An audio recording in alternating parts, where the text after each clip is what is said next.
Jadi ibu dulu PMI di sini, dulu TKI di sini di Taiwan. Kalau boleh saya berpesan kepada Bapak Ibu PMI di sini Pak ya.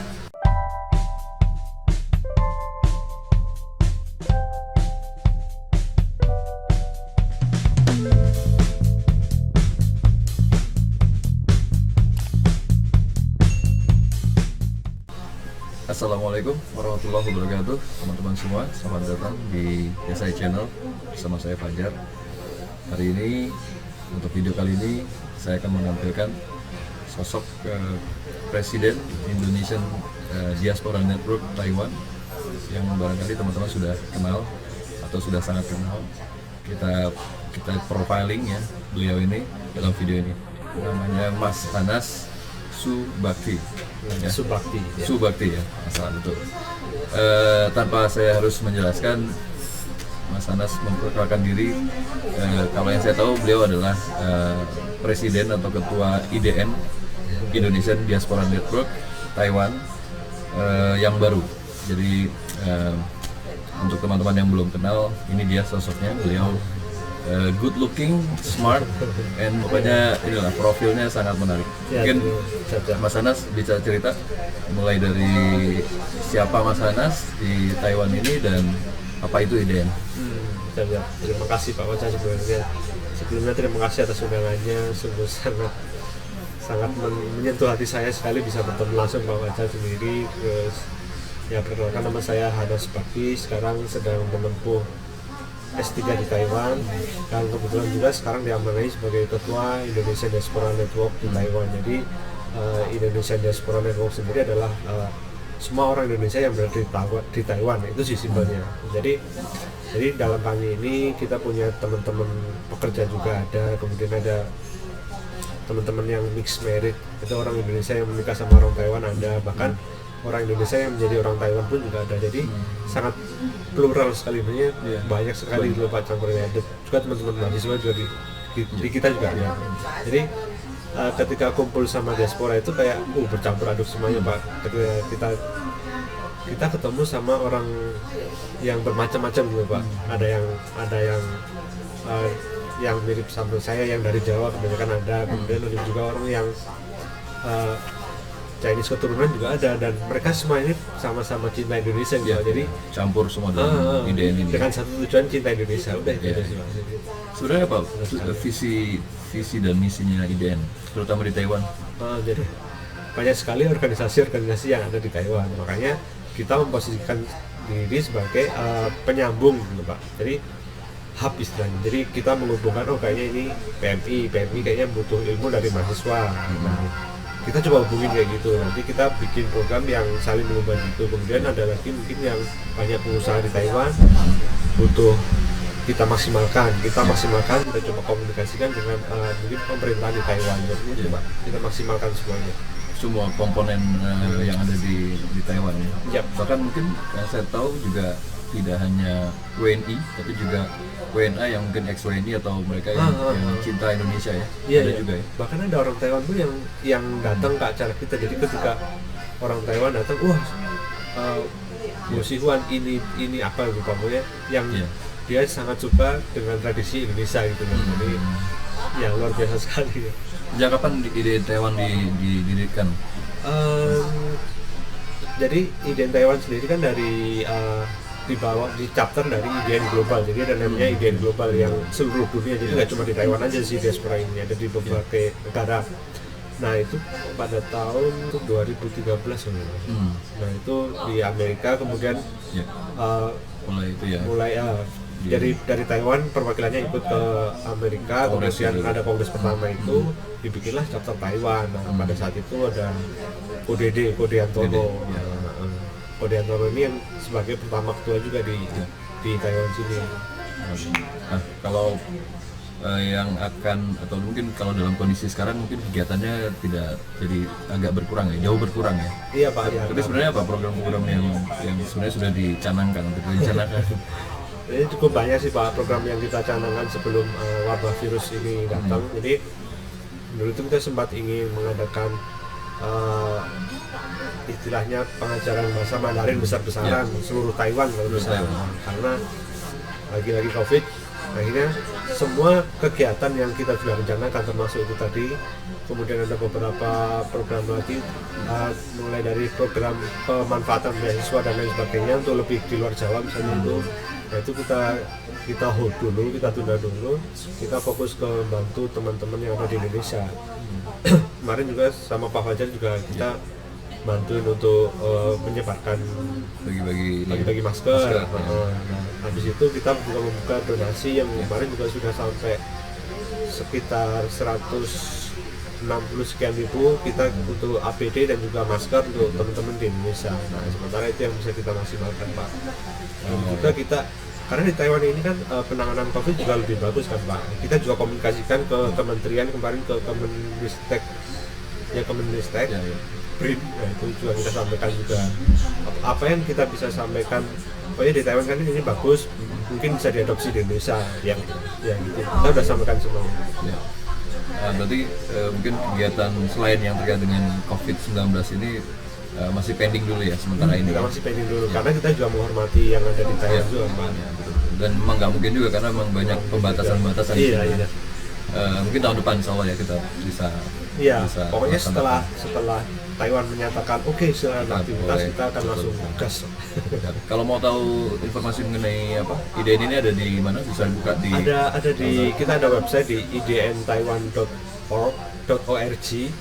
Nanti tulis ya di bawah. Nanti kita sama di Facebook juga ada, di Facebook Indonesian Diaspora Network of Taiwan. In Taiwan. Jadi kalau teman-teman ini mau mengetahui lebih jauh IDN Taiwan bisa lihat di website dan di Facebook ya. Baik, Mas Hanas, ini tadi udah cerita mengenai IDN.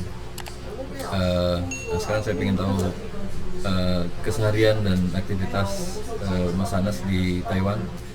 Ini pertama mungkin sudah berapa tahunkah di sini? Sebagai mahasiswa di mana? Jurusan apa? Kapan selesai? Kapan selesai? Ya Pak. Jadi keseharian saya ya setiap hari karena saya di sini sekolah. Ya jadi dulu kesini adalah saya ada program dual degree dulu di S2, 1 tahun di Indonesia, 1 tahun di Taiwan. Makanya mulainya gitu. Habis itu setelah S2 selesai di sini langsung ditawarin juga S3. Sekalian saya ambil juga kesempatannya itu. Jadi kesehariannya ya kita ke lab, terus penelitian, terus pakai komputer karena kan saya di jurusan computer science, jadi menganalisa tentang kecerdasan buatan dan sejenisnya itulah, Pak. Artificial intelligence. Iya. Oh keren tuh. Iya.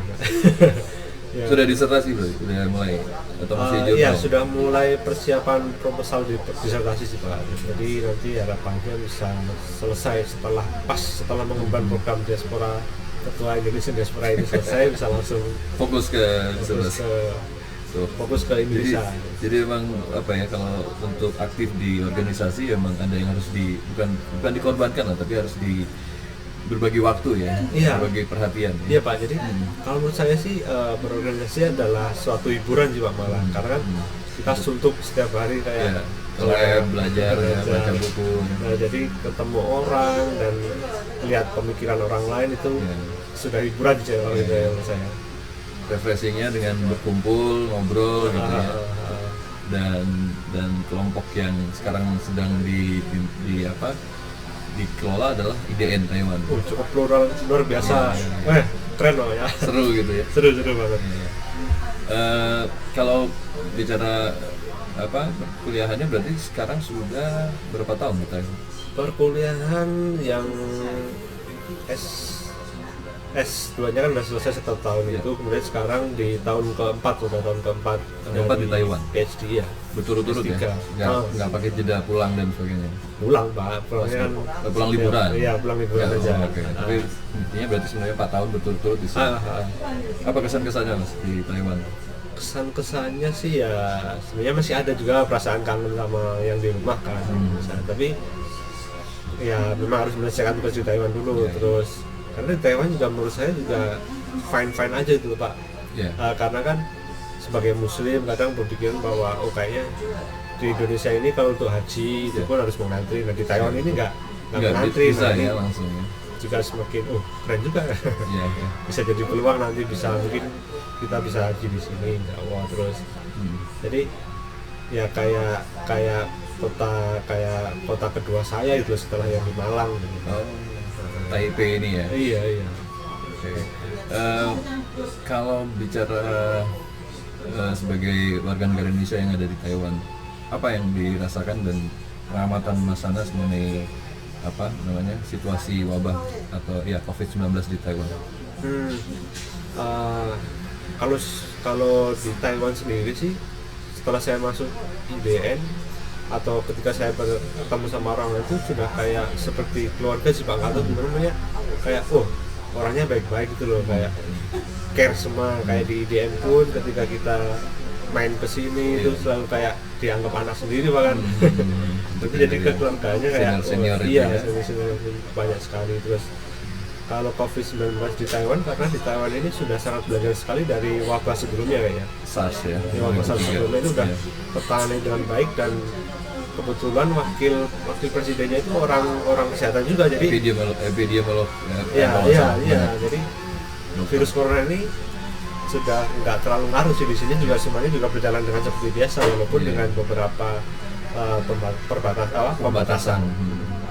Iya, itu yang beberapa orang menilai gitu ya keberhasilan itu, karena memang di sini kita nggak mengalami lockdown, apalagi ini ya disuruh di rumah stay at home gitu kayaknya nggak ada ya. Nggak ada, semua berjalan normal.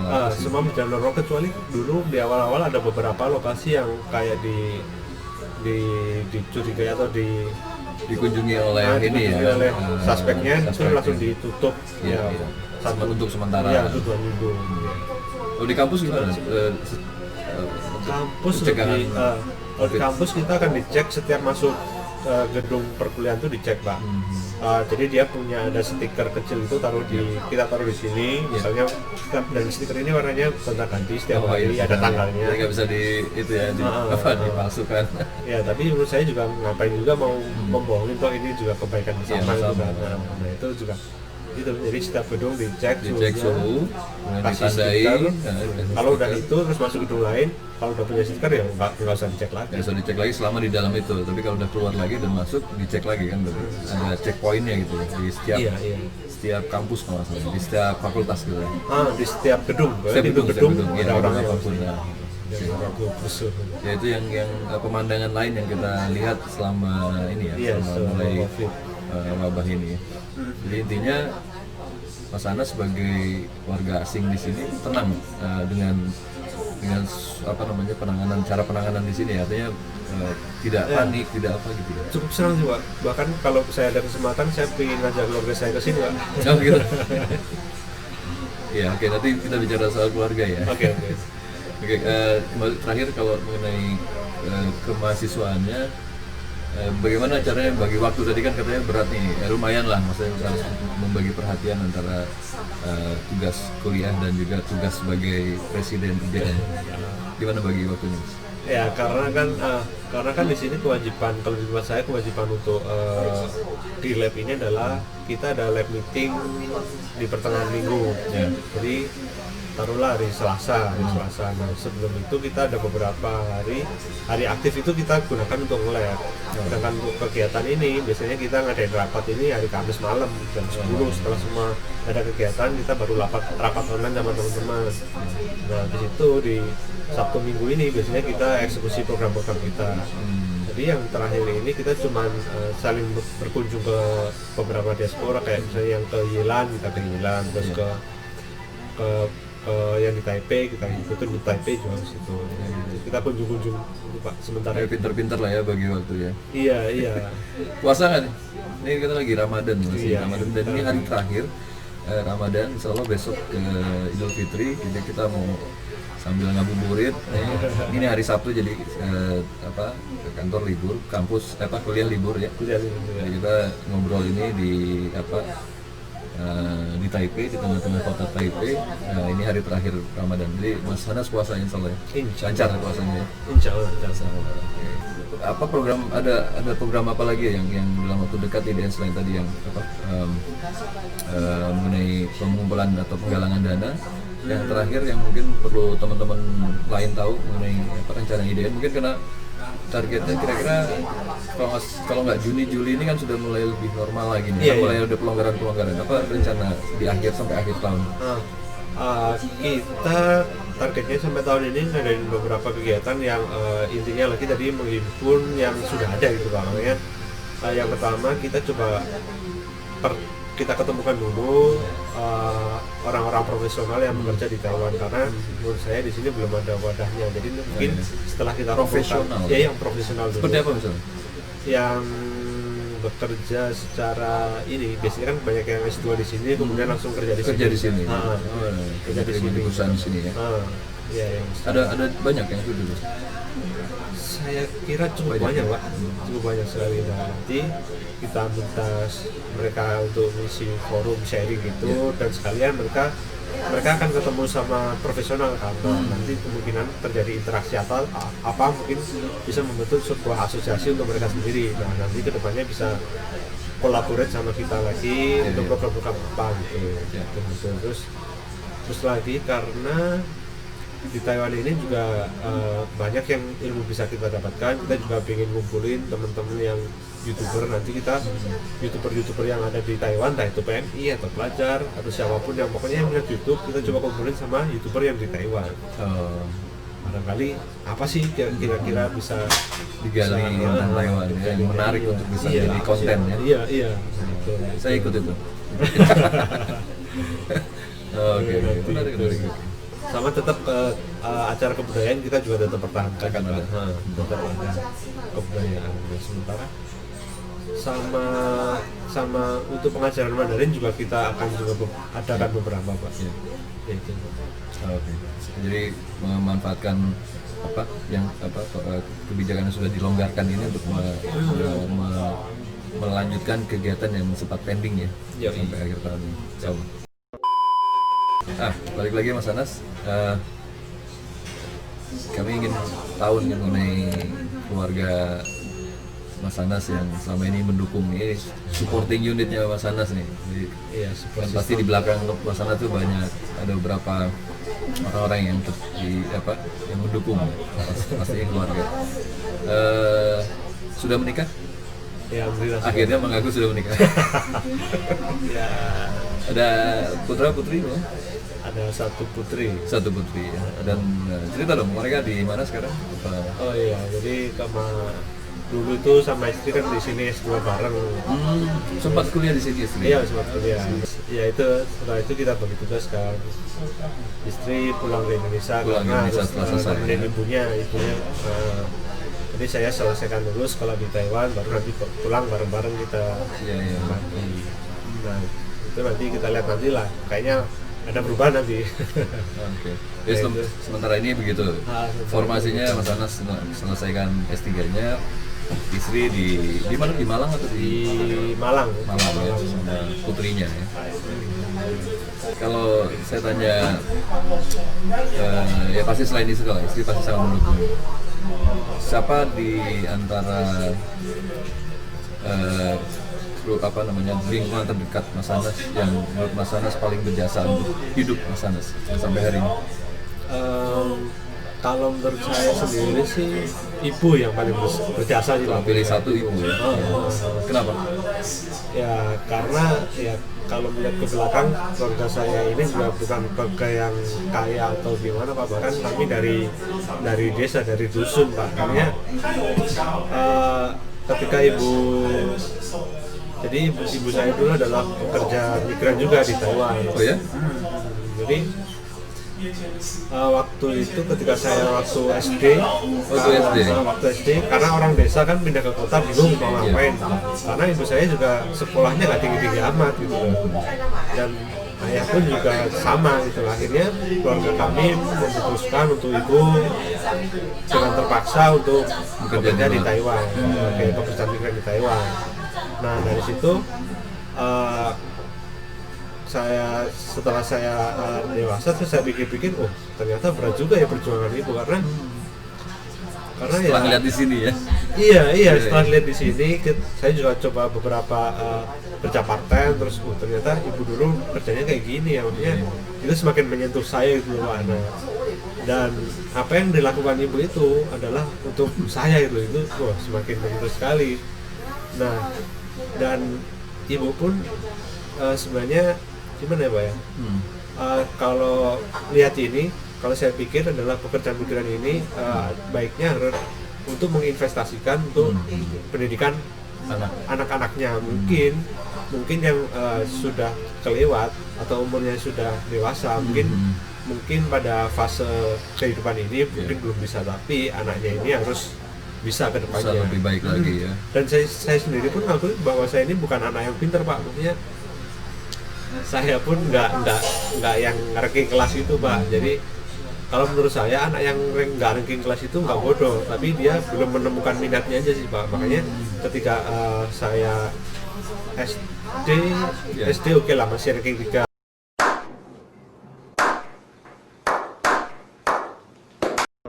Terus SMP sudah mulai nggak ranking, dan SMA udah nggak ranking, nah gitu kan. Habis itu masuk kuliah. Nah masuk kuliah ini walaupun nggak ranking, kebetulan juga nilainya cukup, terus masuk kuliah. Ya ini berkat doa orang tua juga, akhirnya nggak ikut tes SNMPTN, jadi cukup setor pas ini ya, rapot rapot ya, rapot terus keterima di Universitas Negeri. Nah di situ ternyata saya lihat-lihat lagi, ternyata itu nggak semahal yang dikira gitu loh. Jadi kalau menurut saya untuk bapak ibu yang sedang bekerja ini harus kita push anak kita untuk kuliah, karena kuliah ini aneh gitu loh Pak, ketika kita nggak juara di kelas, kita bisa juara di kuliah gitu loh, karena kita suka gitu loh Pak. Minatnya itu ya ketemu ya. Walaupun dan mungkin kalaupun ada yang mungkin apa istilahnya ya, yang secara akademis secara nilainya nggak bagus, pasti dia punya teman-teman yang ini yang sebenarnya di masa depan dia pasti akan membantu gitu loh, maksudnya relasi juga dapat. Jadi nggak rugi gitu kalau misalnya investasi di pendidikan gitu Pak. Oh, jadi ibu dulu PMI di sini, dulu TKI di sini di Taiwan nih. Iya. Berapa tahun katanya? 6 tahun Pak. Jadi 6 tahun. Jadi nggak mulus misalnya datang Taiwan dapat majikan bagus, terus itu nggak seperti itu juga. Sempat pulang. Jadi pertama datang dapat majikan yang harusnya kan kontraknya kerja satu rumah bersihin, nah itu dipakai di saudara-saudaranya juga pakai ibu gitu loh. Alami permasalahan apa? Kerjaan itu juga ya. Nah dari situ juga pas kecil pun saya udah diciptain itu kayak wah. Iya. Gimana Pak? Jadi itu yang mungkin yang membentuk juga perasaan yang sensitif saya, karena ibu saya merasakan sendiri gitu loh Pak. Terus waktu Mas Anas mau ke sini untuk kuliah S2, kemudian sekarang S3, apa yang ibu katakan di pesan ibu di Taiwan? Ya memang ibu bangga terus sih Pak.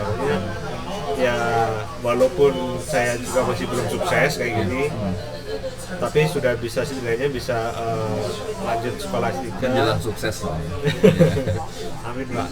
Nah itu bisa S3 di Taiwan. Nah ini memang kalau secara finansial ini saya istilahnya apa ya, sudah nggak dari orang tua Pak sejak S1 pun mungkin sekitar tahun pertama aja saya pakai orang tua, selebihnya hanya doa dari orang tua dan kerja keras aja sih Pak.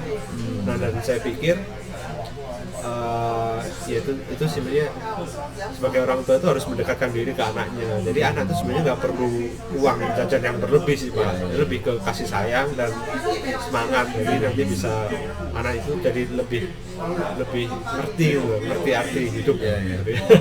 Mas Anas berapa bersaudara?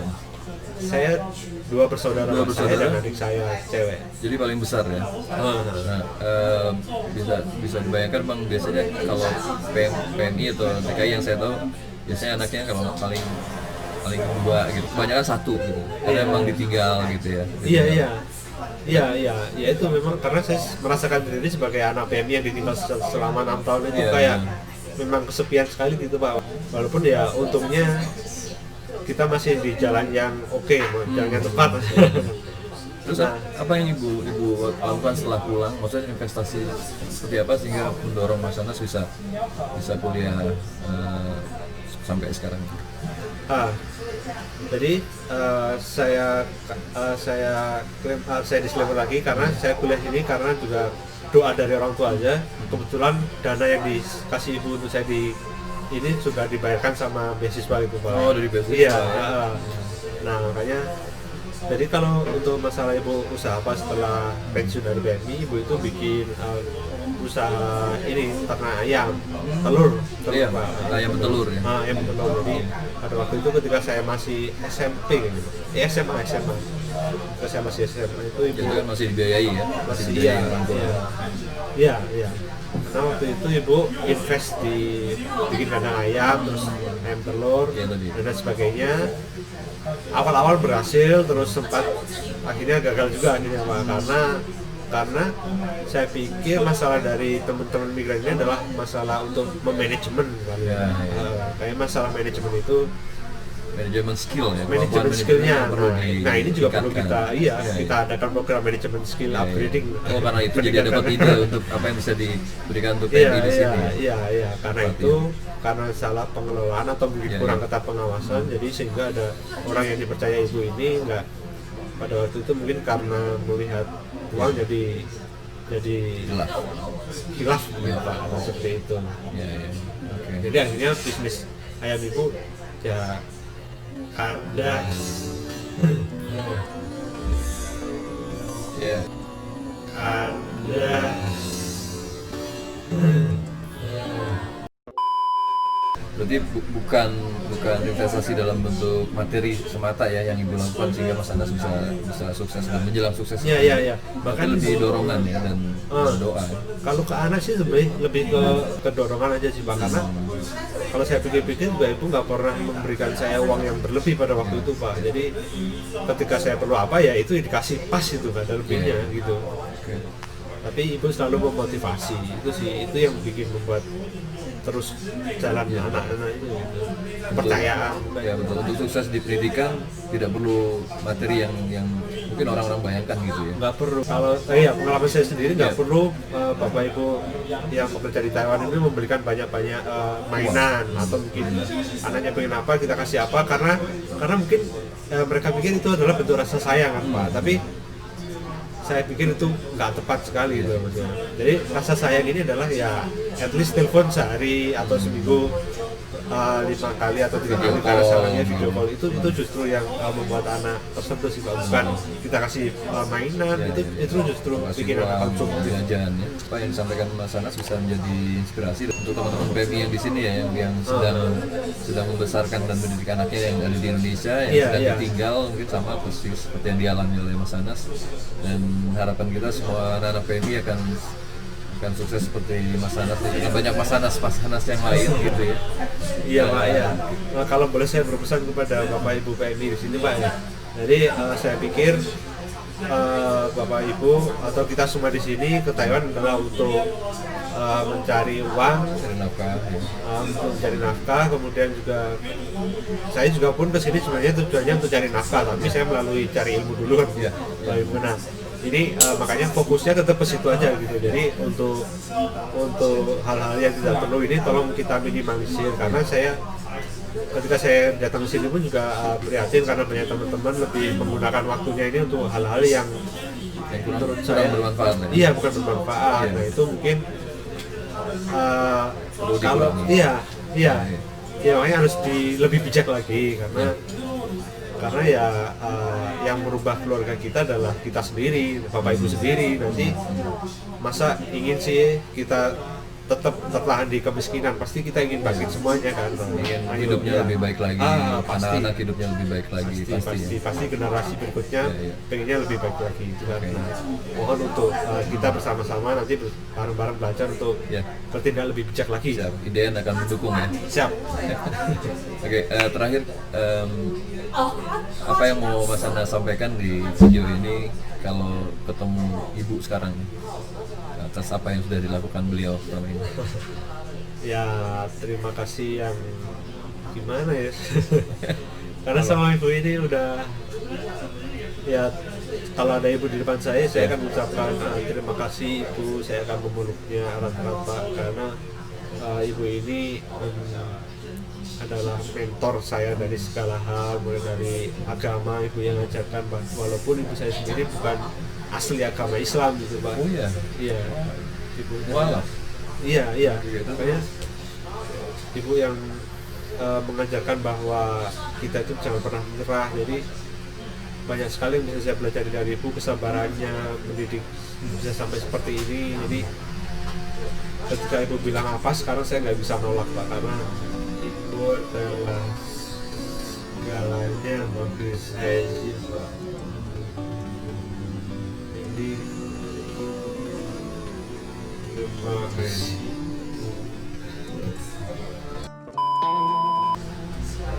Ya, oke. Menyentuh sekali kalau banyak hal mengejutkan ya dari background Mas Anas ini ternyata ya.